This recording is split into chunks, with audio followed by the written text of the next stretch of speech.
Bismillahirrahmanirrahim. Assalamualaikum warahmatullahi wabarakatuh. Untuk mitra Syamil sehat dan sedapat-nya. Kita kembali lagi mitra di pengajian Ba'da Maghrib bersama Gus Edward Abu Bakar ya.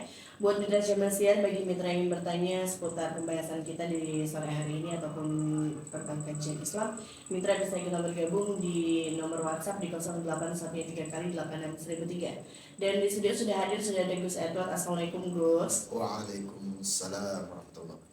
Ya, udah berapa abad kita nggak ketemu Gus? Ini kayaknya 2 episode atau 2 film.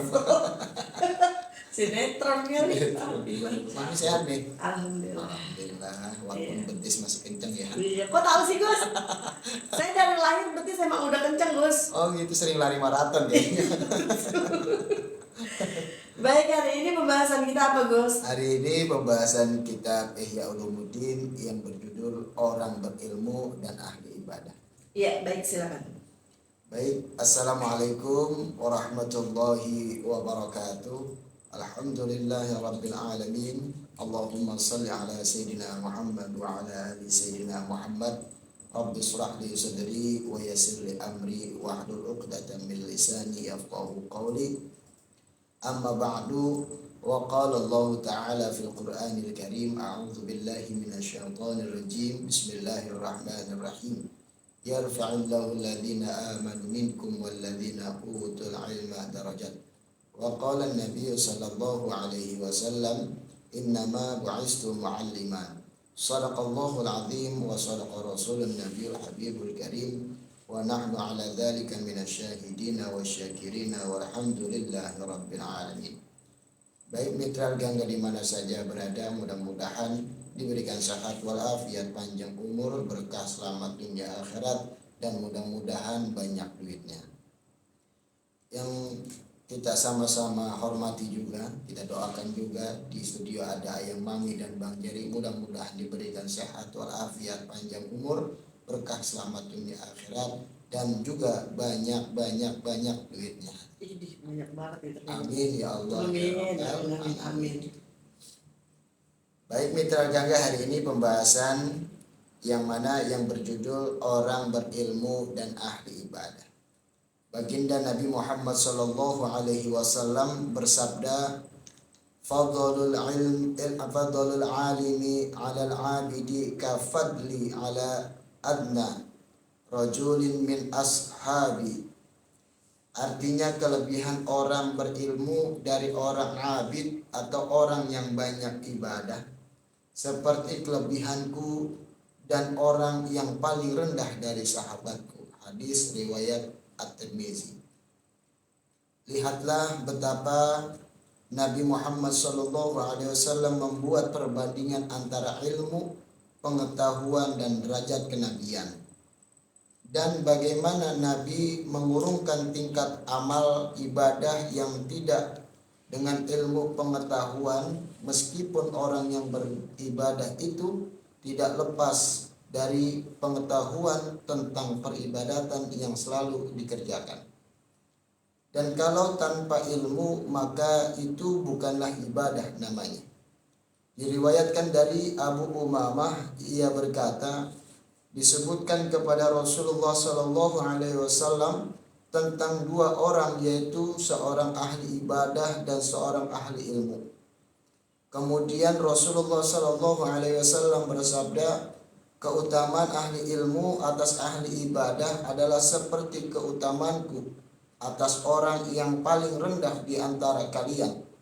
Setelah itu beliau melanjutkan, sesungguhnya Allah, para malaikat, para penduduk langit dan bumi, bahkan semut di lubangnya dan ikan mendokannya pengajar kebaikan pada manusia. Dalam redaksi lain, Al-Bazzar meriwayatkan hadis ini dari Ummul Mukminin, yaitu Sayyidah Aisyah radhiyallahu anha, bahwa para pengajar kebaikan diminta ampunan oleh segala sesuatu, sampai oleh para ikan di lautan. Ibadah adalah sebuah kemuliaan, tapi jauh lebih mulia ilmu dan orang-orang yang memilikinya. Demikian utama orang yang berilmu di atas ahli ibadah.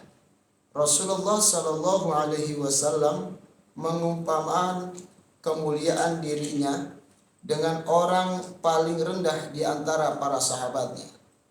Perumpamaan ini analog dengan perumpamaan bagaikan langit dan bumi karena sangatlah jauh. Keutamaan seorang alim atau orang yang berilmu akan semakin berlipat tatkala ia mengajarkan ilmunya pada orang lain. Apa sebabnya? Allah Subhanahu wa taala mengutus Nabi Muhammad sallallahu alaihi wasallam ke dunia. Salah satunya adalah untuk mengajarkan manusia tentang apa-apa yang tidak diketahuinya, yaitu dijelaskan dalam Quran surat Al-Jumu'ah ayat 2. Karena itu para pengajar kebaikan hakikatnya melanjutkan tugas daripada baginda Nabi Muhammad SAW untuk mengajari orang yang tidak tahu menjadi tahu. Mengingat yang lalai menunjukkan jalan pada yang sesat serta melawan kesesatan pemikiran dan penyimpangan perilaku. Ada satu kisah tentang keutamaan para pengajar dan yang belajar tentang ilmu. Suatu saat Rasulullah Shallallahu Alaihi Wasallam masuk ke sebuah majlis. Di dalam majlis tersebut nampak dua kelompok, yang satu sedang khusyuk berzikir dan lainnya di tengah serius belajar. Kemudian Rasulullah Shallallahu Alaihi Wasallam bersabda, kelompok pertama adalah kelompok yang baik, semoga Allah mengampuni mereka. Sedangkan kelompok kedua yang sedang mengajar dan mempelajari ilmu, semoga Allah membimbing mereka ke jalan yang lurus. Dari pembahasan inti semua, yaitu kesimpulannya, lebih baik ilmu daripada ibadah. Kita ibadah ketika tidak memiliki ilmu, maka itu yang disukai oleh iblis. Akan tetapi ketika kita memiliki ilmu, kita mencari ilmu sehingga ibadah kita membaik, bisa kita perbaiki, maka itu menjadi musuhnya iblis. Ketika kita beribadah tanpa ilmu, menjadi kesenangannya iblis. Dan ketika kita beribadah dengan ilmu yang kita miliki, maka itu menjadi musuhnya iblis. Wallahu a'lam bishawab. Demikian. Ya, baik untuk mitra Cilasiar, bagi mitra yang ingin bertanya seputar kajian Islam, mitra bisa kita bergabung di nomor WhatsApp di 0813 ya. Dan langsung aja ada pertanyaan, ini sudah ada dari Ibu Iis di Bekasi. Ada yang mau bertanya nih Gus nih, Ibu Iis. Assalamualaikum Gus. Waalaikumsalam. Ini mau nanya nih, untuk perempuan bolehkah sholat tidak memakai mukena Gus? Apalagi kalau misalnya bepergian gitu mendadak gitu kan, nggak bawa mukena Gus, gimana Gus? Oke. Sunnahnya wanita itu memakai baju yang besar dan gombrong agar tidak terlihat lekukannya. Sunnahnya begitu, ajaran daripada Rasulullah. Kenapa? Karena ketika kita memakai baju yang tidak yang baik, yang sesuai tuntunan dan ajaran Rasulullah, itu bisa kita gunain untuk apapun. Salah satunya ketika kita berpergian, kita nggak bawa mukena tapi baju kita gombrong gitu, maksudnya tidak ada lekukan dan lain sebagainya, maka ini boleh untuk sholat tanpa mukena dengan baju tersebut boleh. Akan tetapi kita harus menyadari akan posisi aurat daripada wanita. Yang pertama telapak tangan, yang kedua wajah itu dari ujung dagu ya. Makanya kalau waktu itu pernah kita bahas tuh, kalau ada mukena zaman sekarang kan dagunya tetap kebuka, maka baiknya mukenanya itu ditarik rada-rada ke depan.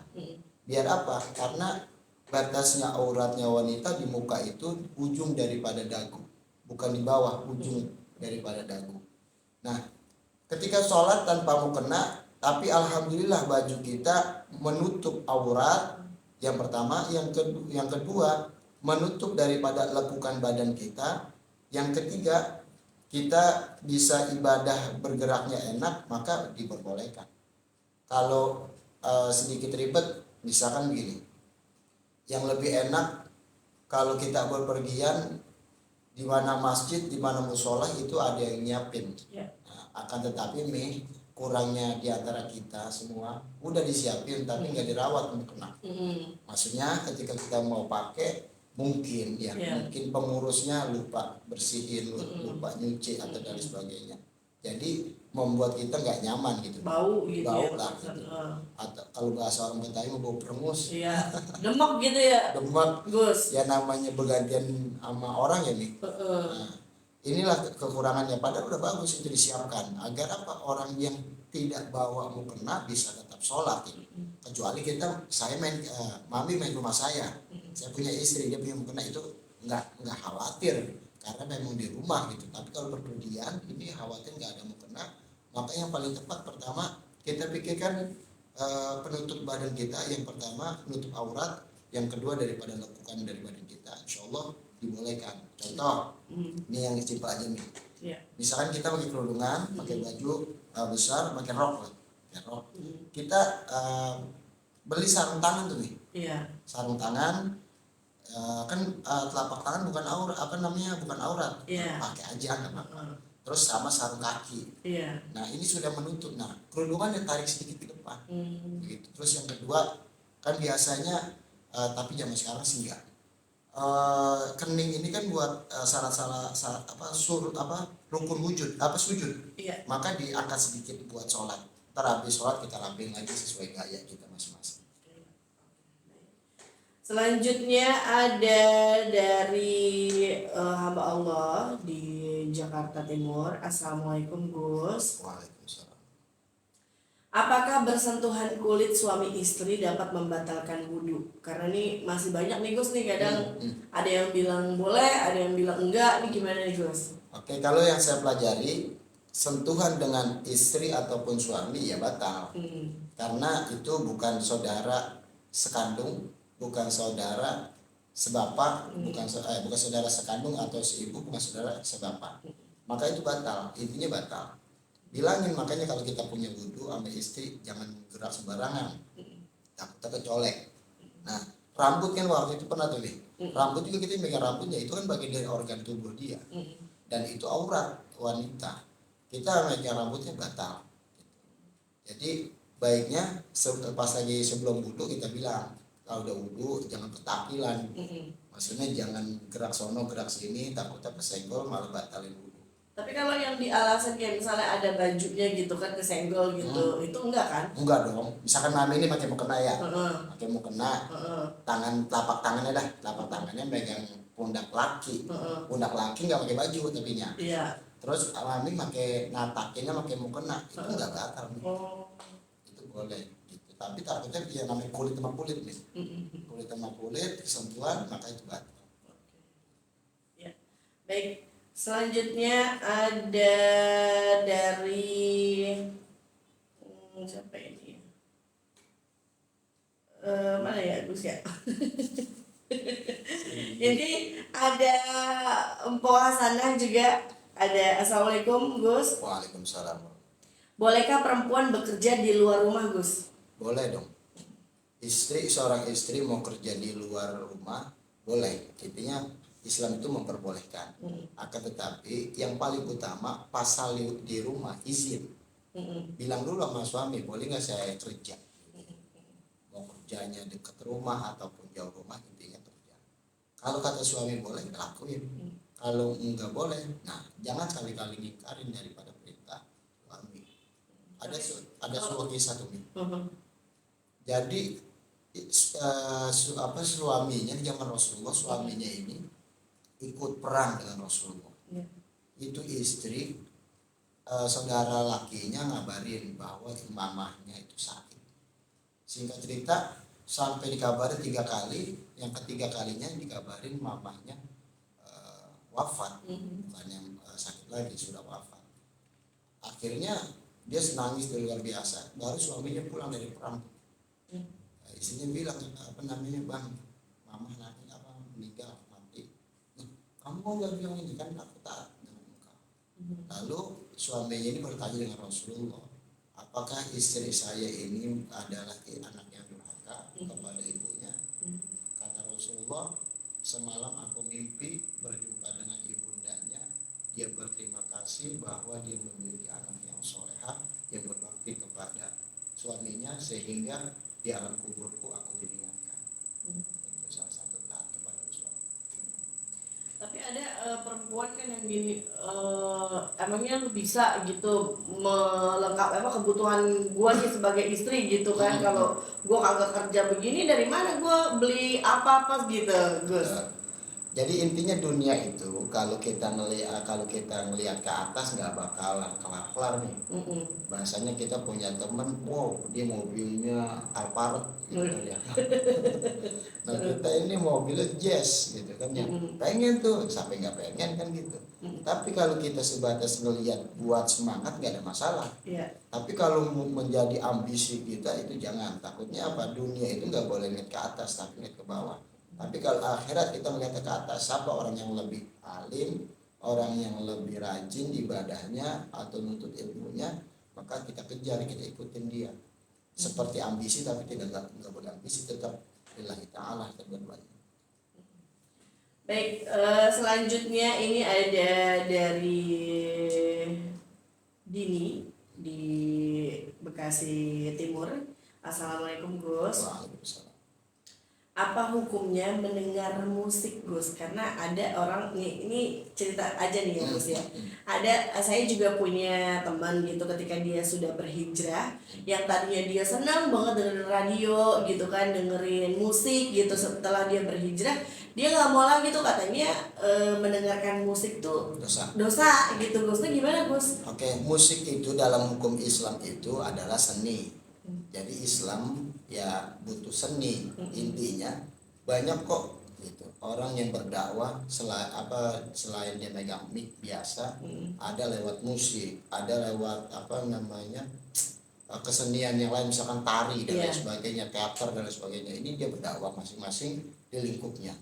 Nah, berbicara musik, kalau musik itu berimbasnya dengan pola pikir kita menjadi baik, minimal bisa fresh, minimal kita bisa tambah semangat, minimal kita nggak gabut lah. Ini boleh, karena apa? Itu salah satu refleksi untuk kepribadian kita.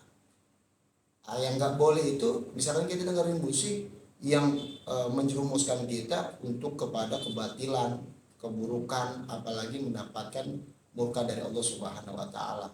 Kan banyak musik dangdut boleh, musik pop boleh, cuman yang kagak boleh yang mana di antara musik itu bisa mengakibatkan diri kita jauh kepada Allah. Intinya begitu. Kalau itu menjadi refresh otak kita, biar kita tambah baik, tambah seneng, tambah bahasanya, biar punya semangat lagi lah. Itu nggak apa-apa, nggak ada masalah gitu. Banyak kok ulama-ulama yang menciptakan musik. Salah satunya Sunan Bonang, dia menciptakan namanya tuh gamelan. Nah, terus ada lagi, bukan musik ini seni, yaitu wayang. Sunan Kalijaga menciptakan wayang dan lain sebagainya. Ini salah satu wadah dakwah.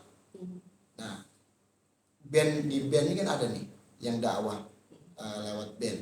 Siapa? Tuh Wali band, terus banyak lah gitu. Kalau di dangdut ya kita paham lah, udah banyak. Di dangdut mah banyak liriknya aja bagus-bagus. Salah satunya Haji Roma Irama, itu kan dia karangan dia semua dari Quran dan hadis ataupun nasihat ulama.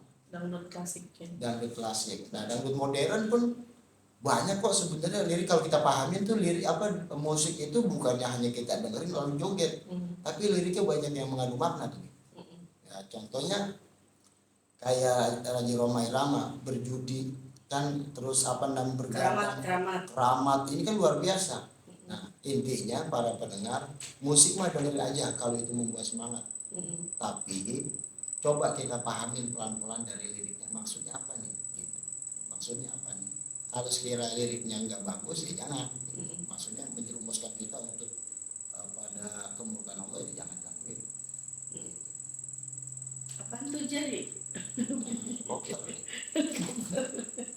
Ini ada pertanyaan lagi dari hamba Allah nih Gus, mau tanya, bolehkah kita berbohong kepada orang yang ingin berhutang kepada kita dengan berkata tidak ada, tidak punya gitu kan?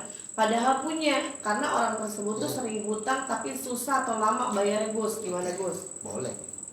Ya intinya berbohong itu yang dibolehkan untuk kebaikan ya nih. Untuk kebaikan. Misalkan ada seseorang minjem kepada yang bertanya tadi masalah uang.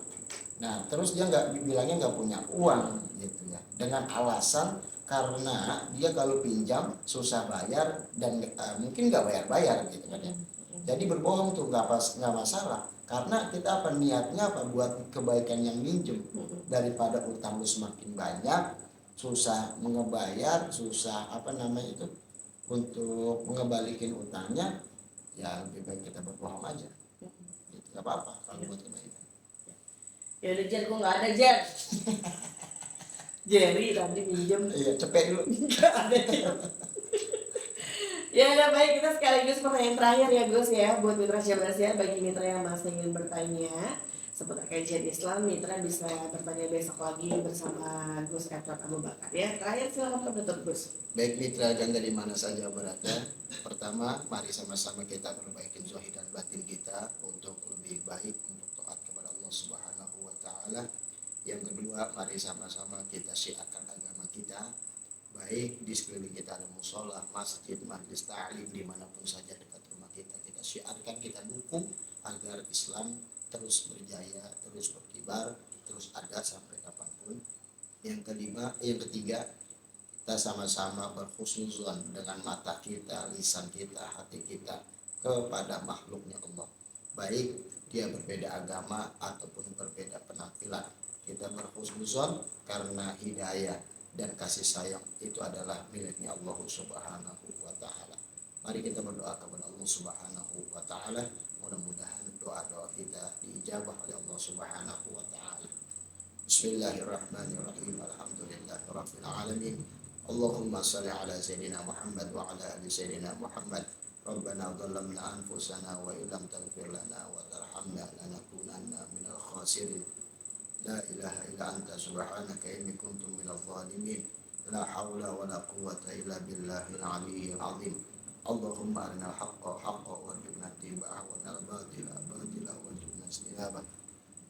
Rabbi ighfir lana wa liwalidayna warhamhuma kama rabbayana shighara. Rabbi zidna ilman warzuqna fahman wa alhiqna bis salihin bi rahmatika ya arhamar rahimin. Rabbana hab lana min azwajina wa dhurriyyatina qurrata a'yun waj'alna lil muttaqina imama. Rabbi hab li minas salihin. Rabbi hab li minas salihin. Rabbi hab li minas salihin. Allahumma rzuqna kamalal mutaba'ati lahu zahiran wa batinan ya arhamar rahimin. Rabbana atina fid dunya hasanah wa fil akhirati hasanatan wa qina adzabannar. Wa sallallahu ala sayyidina Muhammadin wa ala alihi wa sahbihi wasallam. Walhamdulillahi rabbil alamin. Assalamualaikum warahmatullahi wabarakatuh.